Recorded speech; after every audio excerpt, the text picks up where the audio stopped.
Good morning to see you all, and let me, by way of introducing, say, hey, I'm really looking forward to today's meeting with the defense ministers. It will be very much about the implementation of what we decided in The Hague, ramping up Canada and Europe when it comes to defense spending, across the alliance, making sure that the defense industrial base is producing the output we need to be able to deter and defend ourselves. And obviously Ukraine, where you just heard the good news from John Healey, the UK Defence Secretary, Secretary of Defence, announcing £500 million in air defence, both bilateral and Pearl, for Ukraine. And this is really important because Ukraine, as you know, they are really staunch, they are fighting back, but they are also still hit with missiles, etc., on their civilian infrastructure and innocent civilians. So this is important. But what you see overall is a picture of Canada and Europe stepping up, spending billions more on defense, ramping up the defense industrial base, keeping Ukraine strong. So I think this is very important. We will take stock today and then chart out the course towards our summit in The Hague. So I take a few questions because we will see each other later today at the press conference. Sir. Secretary General, there's Arctic Sentry, Baltic Sentry, Eastern Sentry, Steadfast Dart. Norway is doing a cold response. Has there ever been so many NATO exercises planned in such a precise period of time as we're seeing right now? Well, thank you for that question, because I'm not sure it is more than, let's say, 10 or 20 years ago, but it clearly shows you that the threat is there. The long-term Russian threat is there. And we should not be naive, by the way, about China. And when it comes to the Arctic, it is not only Russia. It is also China. We know that sea lanes are opening up, so we have to defend the Arctic and bring together all these various initiatives.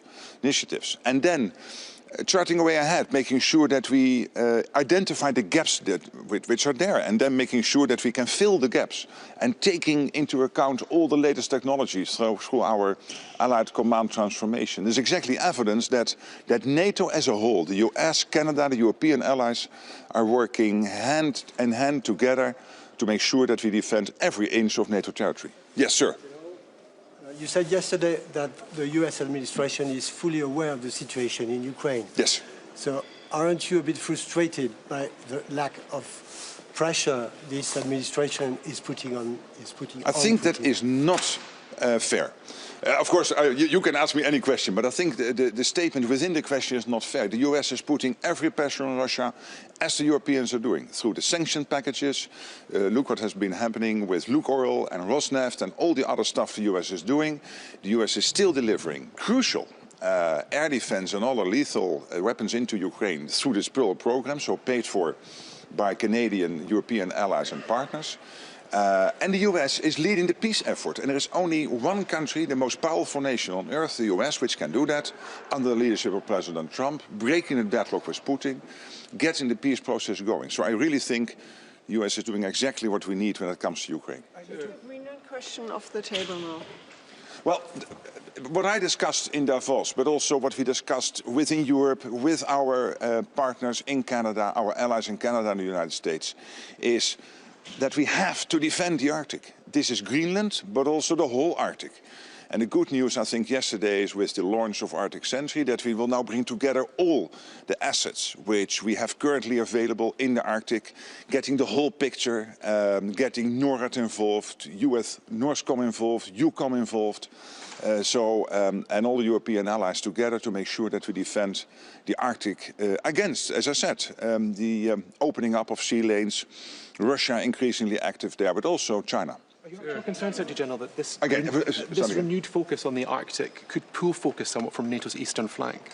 No, NATO is so strong that we can do both, and we have to basically have a 360-degree approach to any threat against NATO territory. And Eastern Sentry, making sure that our eastern flank is secure and strong, and we have seen the drone incursions in Poland early September. We have seen what happened in Estonia a couple of weeks later in September with the MIRT from Russia into Estonian airspace. So we have to make sure that we defend every inch of Allied territory. So Eastern Sentry is important, Baltic Sentry, making sure that we protect the undersea sea cables and critical infrastructure, but of course also the Arctic, and this is Greenland, but also the rest of the Arctic, Norway, Finland, Sweden, Denmark through Greenland, Iceland, Canada and the US. Focusing, of course, primarily on the area where our Supreme Allied Commander is working with. Sure. European allies are buckling up now for a while for the US posture review. Do you think Elbridge Colby today will have a reassuring message that it won't be as bad, as big, as fast as expected? Well, what I see happening over the last year is the US, and Elbridge Colby has been important here because he has always been an advocate of Europe stepping up. The US leadership team under the leadership of President Trump and Secretary Hegseth, Secretary Rubio, indeed also Under Secretary Colby.